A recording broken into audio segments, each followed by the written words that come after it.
Hi friends, welcome back to my channel. எல்லோரும் எப்படி இருக்கீங்க? நாங்கள் நல்லாயிருக்கோம். நீங்கள் எல்லோரும் நல்லா இருப்பீங்கன்னு நான் நம்புகிறேன். இந்த வீடியோவில் வந்து என்ன பார்க்குறோம் அப்படின்னு பார்த்தீங்க அப்படின்னா, என்னுடைய மார்னிங் ரொட்டீன் தான் பார்க்குறேன். காலையில் எழுந்திரிச்சதுமே பரபரப்பாக இருக்கும் எனக்கு. இப்போ வந்து பார்த்திங்க அப்படின்னா, இங்கே ரெய்னி சீசனு ஒரு 2-3 டேஸாக வந்து பார்த்திங்க அப்படின்னா, கிளைமேட் வந்து பார்த்திங்கன்னா ஈவினிங் நல்லா மழை பெஞ்சிட்ருக்கு எங்கள் ஊரில். நான் வந்து பார்த்தேன் அப்படின்னா, காலையிலேயே மீனும் ஒரு ஆளும் வாங்கியிருந்தேன். சரி, அதுவே சமைச்சு லஞ்ச் பாக்ஸுக்கு கொடுத்துடலான்ட்டு ரெடி பண்ண ஆரம்பித்தாச்சு.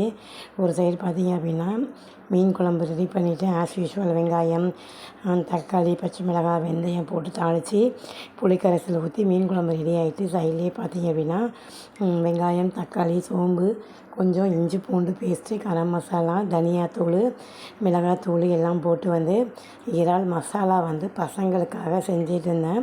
காரம் வந்து கம்மியாக தான் நான் போட்டு செஞ்சேன். ஏன்னா பசங்க சாப்பிட்றதுனால காரம் கொஞ்சம் கம்மியாக சாப்பிடுவாங்க.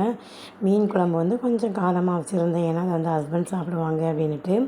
இங்கே வந்து எங்கள் ஊரில் பார்த்திங்க அப்படின்னா தொடர்ந்து வந்து ஈவினிங் டு நைட்டு வந்து நல்லா மழை பெஞ்சிட்ருக்கு. மார்னிங்கே பார்த்திங்க அப்படின்னா செம தூக்கம், எந்திரிக்கவே கஷ்டமாக இருந்தது. ஆனால் இருந்தாலும் என்ன பண்ணுறது, லஞ்ச் பாக்ஸ் ரெசிபி வந்து பசங்களுக்கு ரெடி பண்ணணுன்ட்டு எந்திரிச்சாச்சு. மீன் குழம்பு ஆல்மோஸ்ட் ரெடி ஆகிட்டு மீன் போடுற ஸ்டேஜுக்கு வந்துருச்சு. மீன் குழம்பு எப்போதுமே கொஞ்சம் தண்ணியாக இருந்து அதுக்கப்புறம் திக்காக இருந்தால் தான் அந்த டேஸ்ட்டு கொடுக்கும். நான் மீன் குழம்புக்கு வந்து தேங்காய் எதுவும் ஆட் பண்ணலை, சும்மா நார்மலாக தான் வச்சுருக்கேன். இது நல்லாயிருக்கும். இங்கே பாருங்கள், இறால் மசாலாவும் ஆல்மோஸ்ட் ரெடி ஆகிடுச்சு. அதுக்கப்புறம் பார்த்திங்க அப்படின்னா, மார்னிங் வந்து மாவு இல்லை, இது வந்து அரிசி வந்து உடைச்ச அரிசி, பச்சரிசி.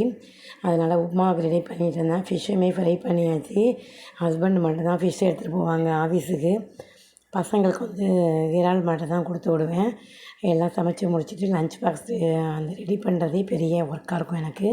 ஒவ்வொருத்தங்களுக்கும் ஒவ்வொரு மாதிரி லஞ்ச் பேக் பண்ணணும். சின்ன பையன் வந்து பார்த்திங்க அப்படின்னா லைட்டாக குழம்பு போட்டு சாப்பிடுவான். பெரிய பையன் கொஞ்சம் அதிகமாக குழம்பு போட்டு சாப்பிடுவான்.